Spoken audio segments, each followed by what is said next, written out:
Welcome to the students in online classes. जैसा कि आप सभी जानते हैं कि हम लोग पढ़ रहे थे हिंदी के विषय हिंदी के बारे में। तो लास्ट टाइम हम लोगों ने लेसन कंप्लीट किया था आप लोगों का फर्स्ट, जिसका नाम था साखी। तो आज हम सेकंड लेसन स्टार्ट करेंगे जिसका नाम है दोहे। और ये जो दोहे हैं ये बिहारी जी द्वारा लिखे गए हैं।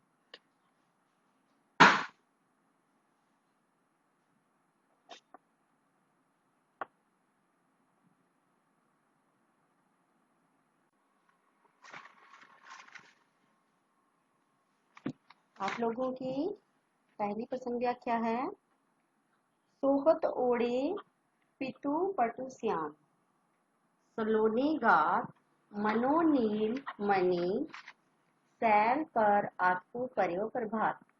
इसमें कबीरदास जी बता रहे हैं श्री कृष्ण के रूप सौंदर्य के बारे में कि श्री कृष्ण जो हैं वो कितने सुंदर हैं।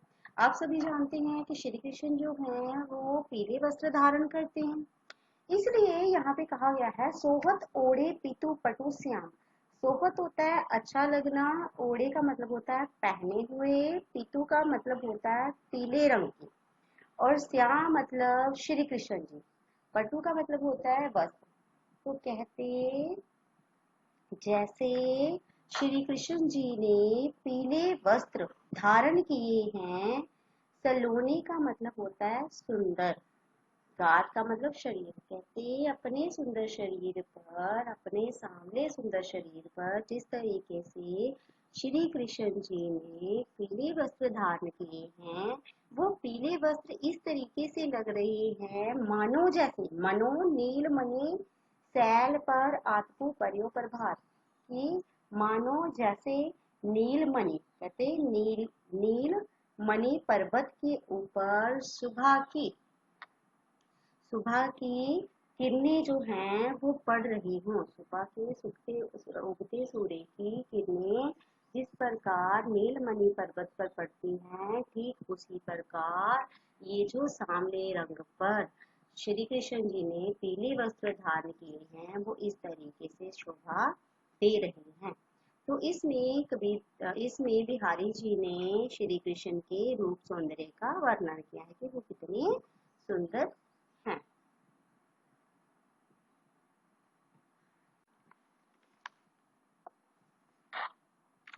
नेक्स्ट है कहलाने एकत बसत अहि, मयूर मृग बाघ, जगतु तपवन सो कियो धीरज धाग निधाग। इसमें कवि ने गर्मी के बारे में बताया है। कहते हैं गर्मी बहुत अधिक होने के कारण वन्य प्राणी जो हैं उनकी क्या हालत है, उसके विषय में यहाँ पे बिहारी जी बता रहे हैं। अब बिहारी जी क्या कहते हैं कहलाने एकत बसित अहि मयूर। अहि होता है सांप, मयूर होता है मोर, मृग होता है हिरण, और बाघ होता है शेर। कहते हैं जितने भी जीव हैं ये सारे के सारे आपसी शत्रुता भूलकर एक साथ रह रहे हैं। क्यों रह रहे हैं? क्योंकि गर्मी बहुत अधिक है। बहुत अधिक गर्मी होने के कारण ये सारे जो जीव हैं आपसी शत्रुता भूलकर एक दूसरे के साथ मिलजुल कर रह रहे हैं। तो कहते जगतु तपवन सो कियो धीरज धाग निधाग। जगतु होता है संसार, तपोवन होता है तपस्वियों की भूमि, और दीर्घ धाग होता है भयंकर गर्मी, निधाग होता है ग्रीष्म ऋतु। कहते हैं ये ग्रीष्म ऋतु की जो इतनी भयंकर गर्मी है, इसके कारण सारा जो जंगल है वो ऐसे लग रहा है मानो जैसे तपोवन हो। तो इस तपोवन में सारे के सारे जो जीव हैं वो अपनी पुरानी शत्रुता को भुलाकर सारे के सारे मित्र हो गए हैं। तो इस तरीके से कबीरदास जी ने यहाँ पे गर्मी की भयंकरता का वर्णन किया है।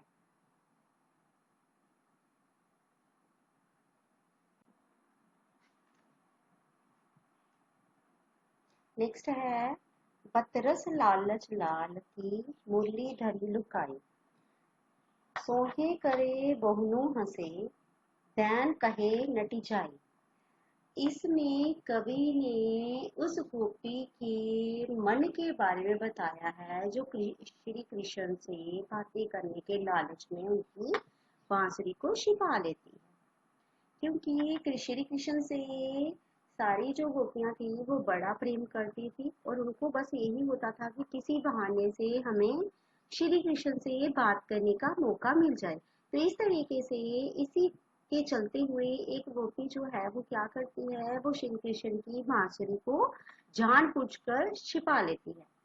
तो अब कभी क्या कहते हैं, कभी कहते हैं बतरस लालच लाल की। बतरस होता है बातें करने का लालच।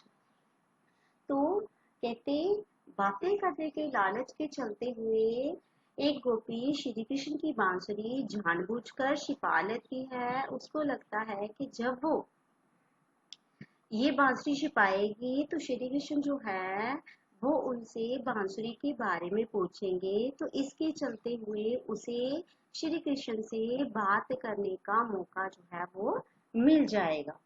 सोहे करे बहु हंसे देन कहीं न जाए।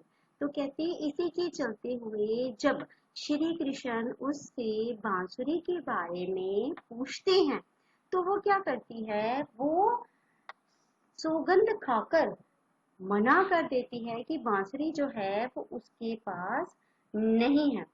तो एक तरफ तो वो कसम खा के मना कर देती है, तो जब श्री कृष्ण जाने लगते हैं तो वो क्या करती है, वो अपनी भौहों के संकेत से, अपने भौहों के इशारे से वो श्री कृष्ण को ये बताना चाहती है कि बांसुरी जो है वो उसी के पास है।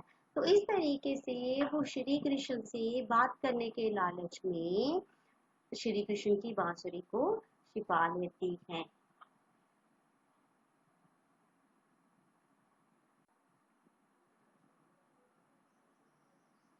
नेक्स्ट है कहत नटत रीचत खींचत मिलत हिलत लजियात, भरे भोन में करत हैं नैनहो ही सब बात। इसमें बिहारी जी ने बताया है कि किस तरीके से नायक और नायिका जो हैं वो इशारों में ही लोगों से भरे हुए भवन में बातचीत कर लेते हैं। तो इसमें बिहारी जी ये बताते हैं कि किस तरीके से नायक और नायिका जो हैं वो लोगों से भरे हुए भवन में आपस में बातचीत कर लेते हैं। तो जैसे कि यहाँ पे बताया गया कहत नटत रीजत खींचत। नटत होता है इनकार करना, रीजत होता है खुश होना, खींचत का मतलब होता है तंग होना।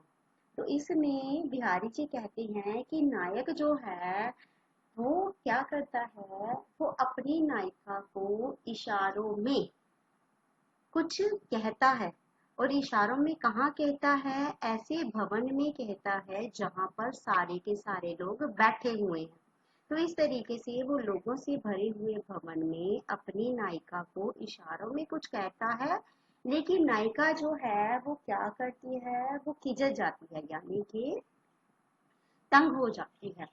तो वो क्या करती है, वो इसी से उसको मना कर देती है और शर्मा जाती है। तो कहते हैं उसके बाद भरे भोन में करत है नैनही ही सब बात।